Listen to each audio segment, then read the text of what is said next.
Joining me now, Dave Ehrenberg, state attorney for Trump's home district of Palm Beach County, Florida, and our really good friend. Here we go, Dave. I mean, this probably does not surprise you, right? Given that this judge has been widely criticized for slow walking this case.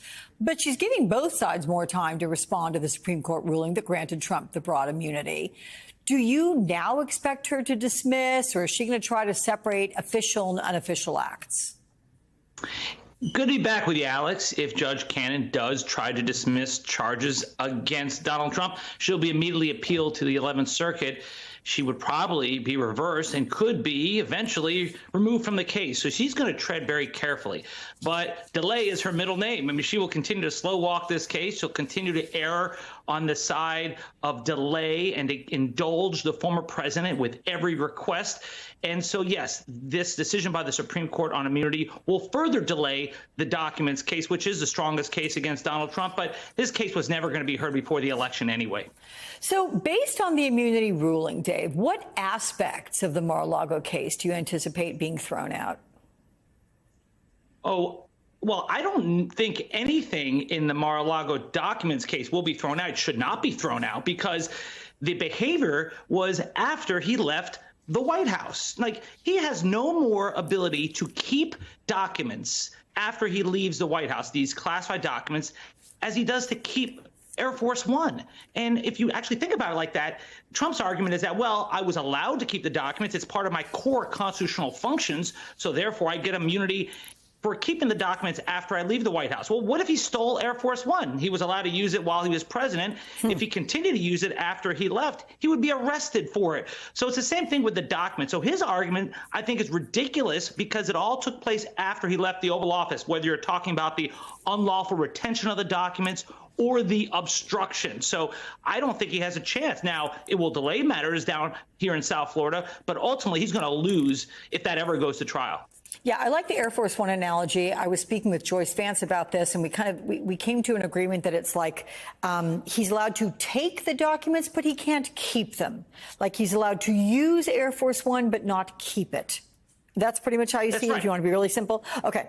Let's move to Trump's lawyers, who made another pretty big move, citing Justice Clarence Thomas, who wrote in his concurring opinion about the appointment of special counsel Jack Smith. Of course, that wasn't even part of the issue before the Supreme Court.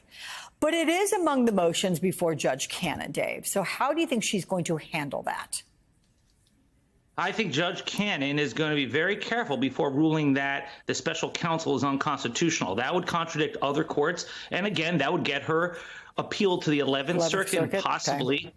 Yeah, not only reversed, but removed from the case. And we're talking about Clarence Thomas. Remember, that's the Supreme Court justice whose wife was involved with January 6th, who shouldn't be part of these decisions to begin with. So yet he will continue to rule. And he's on the extreme side of the court. He was the only one who ruled in the Rahimi case that a person who possesses a gun, even if you have a domestic violence injunction against you, that you can continue to possess a gun. 8-1 was the decision. So he is an outlier. So whether Judge Cannon wants to rely on Justice Thomas for her rulings just shows that she would be totally out of touch and be risking a severe reversal and repudiation and embarrassment by the 11th Circuit.